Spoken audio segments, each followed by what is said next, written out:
नमस्कार,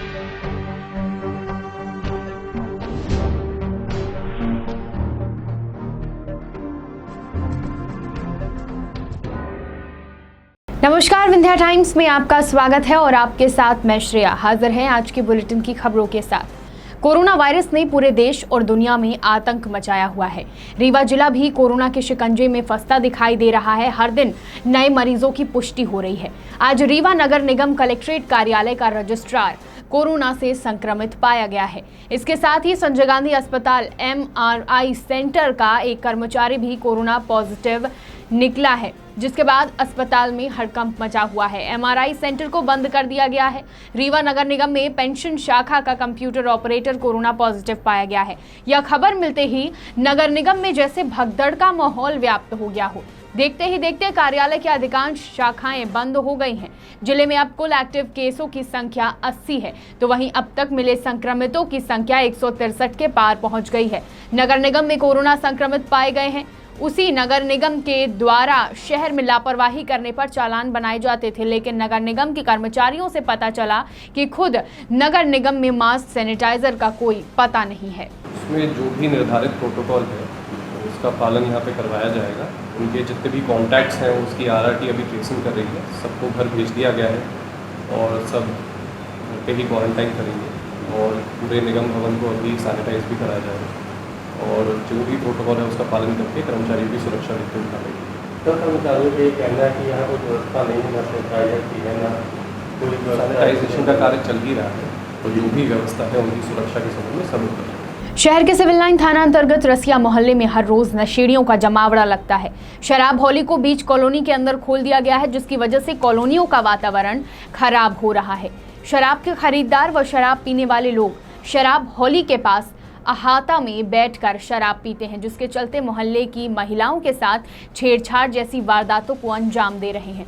रसिया मोहल्ले के लोगों का आरोप है कि शराब होली को इस मोहल्ले से हटवा देना चाहिए, क्योंकि छोटे छोटे बच्चे होली में जाकर शराब पीते नजर आ रहे हैं और इस होली की वजह से मोहल्ले में रहने वाले लोगों का भविष्य खतरे में है। मोहल्ले वालों ने बताया कि क्या शासन अहाता खोलने की परमिशन दिया हुआ है? अगर नहीं तो इस अहाता को जल्द से जल्द बंद करवाया जाए, नहीं तो किसी भी दिन रसिया मोहल्ले के लोगों के साथ बड़ी वारदात हो सकती है, जिसकी जिम्मेदारी शासन प्रशासन की होगी। शराब की दुकान खुली होने की वजह से रसिया मोहल्ले की महिलाएं सुरक्षित नहीं हैं। आए दिन शराबियों के द्वारा महिलाओं को गंदे गंदे शब्दों का प्रयोग किया जाता है, उनके साथ अभद्रता की जाती है, जिसका मोहल्ले की महिलाओं के द्वारा विरोध किया जा चुका है। वहीं कल बीती रात रसिया मोहल्ले में खूनी संघर्ष हो गया था। शराबियों ने रसिया मोहल्ले में रहने वाले लोगों के घरों में तोड़फोड़ की और वारदात को अंजाम दिया था, जिसका विरोध करने पर शराबियों ने रसिया मोहल्ले के लोगों के ऊपर हमला बोल दिया था। हमारा मिथिलेश निषाद बड़े बड़े नाम है। बच्चे हैं। समस्या ये हौली यहाँ है, लेडीज लोग बैठती हैं यहाँ, गंदगी मचाते हैं, बाथरूम बाटल रख देते हैं, बच्चे उठ के बाटल उसी को सूंघते हैं, उठाते हैं, पीते हैं। कोरोना लगा है, बताइए इसमें कोई बीमार हो जाए, क्या हो जाए। यहाँ पूरे रीवा भर के जेंट्स आके बैठे रहते हैं, बताइए। यहाँ पे बाथरूम करने का मामला आया सामने। सामना बाथरूम की है, यहाँ लपटी लपटा, रोज झगड़ा, रोज मारपीट, किससे किससे आदमी लड़े, किससे लेडीज यहाँ बैठी रहती है। कहीं आपने सूचना दिया क्या? बिल्कुल नहीं दिए हैं, मगर यहाँ हम लोग अपने सेफ्टी के लिए लगाए रहे, इधर रोड बंद कर दिए रहे, तो इसको नगर निगम वाले ले गए उठा। टीना भी लेने गए हम लोग वंदना सिंह के यहाँ पार्षद के, उन्होंने बोला हमारा बिल्कुल अब वो नहीं है, खत्म है पार्षदी वाला, जाइए आप टीना मिल जाएगा। मगर गई गीता रजक तो वो टीना भी नहीं मिला। किन लोगों द्वारा मारपीट की गई है? मारपीट रोज हम ही लोग गाली देते हैं, कोई बाथरूम किया, कोई बाटल रखा, कोई कुछ किया। अभी पीरें है कोरोना की चपेट से कोई नहीं बच पाया है। बड़े बड़े नेता, राजनेता, अभिनेता भी इसकी चपेट में आए हैं। पुलिस अधिकारी जो कोरोना वॉरियर के तौर पर इस कोरोना काल में हर दिन हजारों लोगों से मिलना और इस कोरोना काल में हर दिन इस संक्रमण से लोगों को बचाने का कार्य कर रहे हैं। ऐसे में इन पुलिस अधिकारियों पर भी खतरा बराबर बना रहता है। रीवा के पुलिसकर्मियों पर भी खतरा मंडरा रहा है। मिली जानकारी के अनुसार पिछले 3-4 दिनों से रीवा के एक पुलिस अधिकारी को सर्दी और खांसी की शिकायत हो रही है। सर्दी और खांसी के लक्षण कोरोना संक्रमण का संदेश देता है। पुलिस अधिकारी ने खुद डॉक्टर के पास जाकर अपना कोविड-19 चेकअप कराया है और खुद को होम क्वारंटाइन कर दिया है। इसके साथ ही पुलिस अधिकारी के संपर्क में आए 4 से 5 और पुलिसकर्मी ने एहतियात के तौर पर खुद को होम क्वारंटाइन किया है। सीएसपी शिवेंद्र सिंह बघेल ने बताया कि अभी इन पुलिसकर्मियों की रिपोर्ट नहीं आई है, लेकिन एहतियात के तौर पर सभी ने खुद को होम क्वारंटाइन किया है। हमारे शहर के एक पुलिस अधिकारी हैं जिनको पिछले 3-4 दिनों से सर्दी जुकाम था, ठीक नहीं हो रहा था, तो अपना इलाज कराने डॉक्टर साहब के पास गए थे। तो उन्होंने खुद ही इम्पोज किया डॉक्टर साहब से, डॉक्टर साहब को कोविड-19 का टेस्ट भी हमारा करवा लिया गया। तो इस तरह से उनका टेस्ट हुआ है और उनके साथ में इस बीच 2-3 लोग संपर्क में भी आए थे।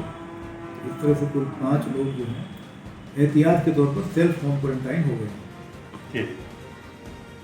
सर अभी रिपोर्ट नहीं, कोई अभी रिपोर्ट प्राप्त नहीं हुई है। रिपोर्ट प्राप्त होने तक के लिए लोग सेल्फ होम क्वारंटाइन हुए हैं। अगर रिपोर्ट पॉजिटिव आएगी तो दूसरी कार्रवाई की जाएगी, नेगेटिव आती है तो अपना काम शुरू कर देंगे। रीवा जिले के अंतर्गत लालगांव ग्राम पंचायत के मुख्य बाजार में नाली विहीन सड़क होने के कारण बारिश के मौसम में सड़क के बीचों बीच पानी का जमकर भराव हो जाता है, जिससे स्थानीय लोगों को परेशानियों का सामना करना पड़ता है। पानी की निकासी का कहीं भी कोई रास्ता नहीं बना हुआ है, तो वहीं सड़क निर्माण में ठेकेदार की मनमानी भी सामने आ रही है, जिसे लेकर युवा भाजपा नेता शिवम गौतम ने लालगांव में नाली निर्माण कराने के लिए मनगमा विधायक को पत्र लिखकर आग्रह किया है, जिस पर मनगमा विधायक द्वारा विषय को फौरन संज्ञान में लेते हुए सड़क निर्माण पीडब्ल्यूडी के कार्यपालन यंत्री को विभाग द्वारा लालगांव में निरीक्षण कराकर नाली निर्माण कराने हेतु पत्र भेजा गया है। अतरेला पुलिस ने नशे के खिलाफ ताबड़तोड़ कार्रवाई की है। पुलिस को मुखबिर द्वारा सूचना प्राप्त हुई कि जवा की तरफ से एक काले रंग की पल्सर मोटरसाइकिल में 2 व्यक्ति अवैध कप सिरप बैग में भरकर जवा की तरफ बिक्री हेतु रीवा ले जा रहे हैं। तकरीबन 1:40 पर मोटरसाइकिल पल्सर काले रंग की लोग तरफ आते दिखी, जिसे स्टाफ और गवाहों के सहयोग से रोका गया, जो पुलिस को देखकर मोटरसाइकिल से भागने लगे तो थोड़ी दूर जाकर मोटरसाइकिल के संतुलन बिगड़ने के कारण गिर पड़े, जिसमें दोनों आरोपी कुलदीप सिंह व आरोपी विकास गुप्ता पकड़े गए। विकास गुप्ता के कब्जे से काले रंग की बैग में 118 शीशी वेल्सिरेक्स कोरेक्स कफ सिरप मिली, जिसकी कुल कीमत 17,700 रुपए बताई गई है। घायल आरोपियों को मौके से CHC सिरमौर उपचार हेतु ले जाया गया। आरोपी विकास गुप्ता को चोट कम लगने के कारण इलाज उपरांत मौके पर ही गिरफ्तार किया गया व अन्य आरोपी कुलदीप सिंह को चोट ज्यादा होने की वजह से SGMH रीवा रेफर किया गया है। आरोपियों के खिलाफ अपराध क्रमांक 13 ड्रग्स कंट्रोल एक्ट 5V के औषधि अधिनियम 8AC NPS एक्ट के तहत कार्यवाही कर न्यायालय भेजा गया है और बाइक जब्त किया गया है। इन आरोपियों के खिलाफ इस कार्यवाही में प्रमुख रूप से थाना प्रभारी अभिषेक पांडे व ASI RP पांडे, आरक्षक OP नामदेव की महत्वपूर्ण भूमिका रही। सिरमौर से सुभाष मिश्रा की रिपोर्ट। जहां पूरे इस कोरोना महामारी में मीडिया ने प्रशासन के साथ कदम से कदम मिलाकर प्रशासन का कवरेज में सहयोग किया। लगातार पत्रकारों पर हो रहे हमले पर प्रशासन कोई बड़ा कदम उठाते नहीं दिख रहा है। मामला शहडोल जिले से सामने आया है, देखिए पूरी खबर। मामला शहडोल जिले के ग्राम पंचायत मझौली का, जहां मीडिया ने पंचायत के भ्रष्टाचार को अपने चैनल में प्रमुखता से प्रसारित किया। खबर प्रकाशित होने के बाद ग्राम पंचायत मझौली के रोजगार सहायक पति अवनीश पटेल ने रात 10 से 11 बजे के बीच पत्रकार को फोन पर अपशब्दों का प्रयोग करने लगा और फर्जी मुकदमे में फंसाने की बात करने लगा। अवनीश पटेल के द्वारा मीडिया को धमकाते हुए कहा गया कि मैं भाजपा कार्यकर्ता हूं, मैं तुम्हें बर्बाद कर दूंगा। वहीं पत्रकार को धमकाते हुए पत्रकार के ऊपर पैसा मांगने का भी आरोप लगाया गया है। मारपीट करने की बात भी कही गई। पत्रकार ने इस पूरे मामले को रिकॉर्डिंग सहित चौकी केसवाही में लिखित आवेदन दिया और उचित कार्यवाही करने की मांग की। वहीं भाजपा मीडिया प्रभारी शैलेंद्र श्रीवास्तव ने इस पूरे मामले की घोर निंदा की और कार्यवाही की बात कही है। शहडोल से पंकज राव की रिपोर्ट। ये अभी जो पत्रकार के साथ में रोजगार सहायक पति के द्वारा शब्दों का उपयोग किया गया फ़ोन पर, और इस प्रकार और भाजपा का नाम लेकर के कि मैं भाजपा कार्यकर्ता हूँ, मैं तुम्हें बर्बाद कर दूंगा, इस प्रकार कई बातें हुई जो रिकॉर्डिंग है पत्रकार के ऊपर। इस पर आपका क्या कहना है? ये जो अभी हमको जो जानकारी मिला है कि पत्रकार के साथ इस तरह की अगर घटना भाजपा के कार्यकर्ता बता के अगर ध्वंस दे रहा, ये एक तरह से निंदनीय है। चूँकि एक पत्रकार चौथा स्तंभ है। अगर इस तरह से पत्रकारों के साथ दुर्व्यवहार और इस तरह की घटनाएं करेंगे तो आगे जो है बड़ी जो है कहना चाहिए कि निंदनीय कार्य है। और ऐसे पुनरावृत्ति नहीं होनी चाहिए। और यदि इस तरह होता है तो उनके विरुद्ध कार्रवाई होना चाहिए। क्योंकि भाजपा के लेबल लगा कर के जिस तरह से वो बता रहे कि हम आपको जो है कुछ भी करा सकते हैं, ये बहुत बड़ा निंदनीय कृत्य है और इस पर कठोर कार्रवाई होना चाहिए। मांग कर रहा हूँ कि इस तरह से जो है इनके विरुद्ध कार्रवाई होना चाहिए और ताकि जो है इनके साथ आगे दुर्व्यवहार ना हो। ये एक मामला आया था ग्राम पंचायत मझौली, जिसमें मीडिया के साथ में रात में फ़ोन लगा करके बदतमीजी की गई और उसका कहना है कि मैं भाजपा कार्यकर्ता हूँ। पता है इस पर क्या कहना होगा आपका? इस प्रकार से भाजपा के लोग मीडिया के ऊपर ब्लेम लगा रहे हैं, झूठे आरोप में फंसाने की बातें कर रहे हैं और रात में फ़ोन लगा के गाली गलौज करते हैं। क्या है, थोड़ा सा बताएं, इस पर क्या होना चाहिए? देखिए, मीडिया के माध्यम से ही ये मामला मेरे संज्ञान में आया है और मैंने इस मामले को समझा है। रही बात भाजपा कार्यकर्ता होने की, तो भाजपा विश्व की बहुत बड़ी पार्टी है, 6 करोड़ों कार्यकर्ता इसमें जुड़े हुए हैं। तो भाजपा कार्यकर्ता हो जाने मात्र से मैं नहीं समझता हूँ कि ये आरोप ऐसा लगाया जाना चाहिए कि भाजपा कार्यकर्ता होने के कारण कोई ऐसी बात कह रहा है या मीडिया को धमकी दे रहा है। भाजपा ने हमेशा मीडिया का सम्मान किया है, हमारे पदाधिकारी वरिष्ठ नेतृत्व ने हमेशा मीडिया का सम्मान किया और हम हमेशा, मीडिया लोकतंत्र का चौथा स्तंभ है। हमारे प्रदेश नेतृत्व, राष्ट्रीय नेतृत्व का भी हमेशा निर्देश रहता है, जिलाध्यक्ष जी का भी निर्देश रहता है। हम हमेशा मीडिया को कॉपरेट करते हैं और मीडिया का सम्मान हर भाजपा कार्यकर्ता को बरकरार रखना उसका कर्तव्य है। पर यह मामला मेरा संज्ञान में आया है और माननीय जिलाध्यक्ष जी के संज्ञान में भी ये मामला है। अगर ऐसा हुआ है तो निश्चित तौर पर संगठनात्मक रूप से जो भी उचित कार्रवाई होगी वो माननीय जिलाध्यक्ष जी के द्वारा इस पर की जाएगी।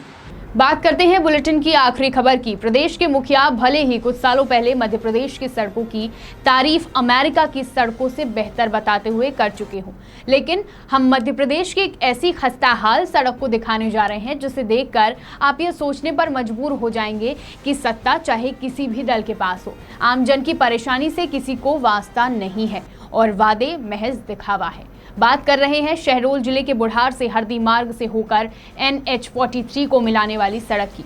तस्वीरें देखिए जो खुद समस्या और बदहाली बयां कर रही है। इन तस्वीरों को देखकर शायद आप चौंक रहे होंगे और आपके मन में यह सवाल भी उठ रहा होगा कि सड़क में गड्ढे हैं या गड्ढों में सड़क, तो तय आपको ही करना है।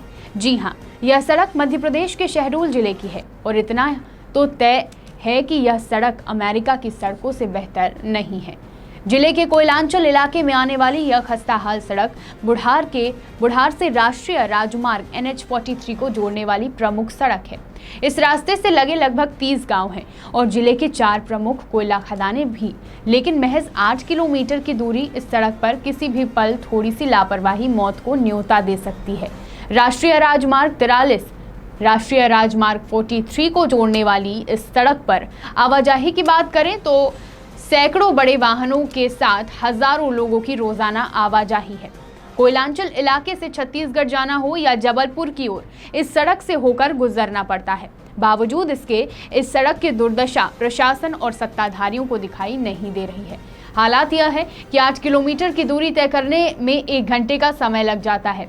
इस रास्ते पर दर्जनों हादसे भी हो चुके हैं, लेकिन प्रशासन का इस ओर ध्यान नहीं गया। कोयला परिवहन में लगे सैकड़ों भारी वाहन रोजाना इस रास्ते से गुजरते हैं, जिससे हादसों का डर भी बना रहता है, लेकिन न कोयला प्रबंधन इस सड़क की दुर्दशा पर ध्यान दे रहा है और न ही प्रशासन। हालात यह है कि हजारों लोगों के लिए यह सड़क परेशानी का सबब बन चुकी है और हादसे के डर से कई बार लोग इस सड़क को छोड़ 20 से 25 किलोमीटर दूरी वाले रास्ते को अपना चुके हैं। शहडोल से पंकज राव की रिपोर्ट। ये सड़क खराब है, कब से खराब है सड़क? ये सर काफ़ी दिनों से ये चल रहा है, काफ़ी सालों से चल रहा है ये रोड के लिए। क्या मांग है कि किस तरह की घटनाएं होती हैं सड़क में? तो यही घटना है सर कि ये गड्ढा वड्ढा है, इसमें तो गाड़ियाँ भी डूब जाती हैं, दिखती नहीं है, ऐसा गड्ढा हो गया है। और यही मांग है कि ये सड़क जल्दी से जल्दी बन जाए। अगर नहीं बनी तो नहीं बनी तो आंदोलन उठाएंगे सर इसके लिए अपन। कितने लोग इस सड़क से प्रभावित हैं, कितने गांव जुड़े हुए? इस सड़क से सर ये पूरा जबलपुर हो गया है सर, इसमें तो बड़ी बड़ी गाड़ियाँ आती हैं। ये कब से खराब है? ये रास्ता तकरीबन 1.5 वर्षों से ख़राब है और कई बार धरना प्रदर्शन भी हुआ है, लेकिन इस पर जो है न शासन सुध ले रहा है और न प्रशासन। क्या मांग है? मांग हम लोगों की यही है कि भाई ये रोड बन जाए और इससे अच्छी बात और क्या हो सकती है। इस रोड से गुजरने वाले लगभग हज़ारों लोग जो है रोज़ गुजरते हैं इस रोड से। NH43 को मिलाती है? हाँ, NH43 को मिलाती है ना ये रोड। विंध्य की तमाम खबरों के साथ कल फिर हाजिर होंगे। देखते रहिए विंध्या टाइम्स। बहुत बहुत धन्यवाद।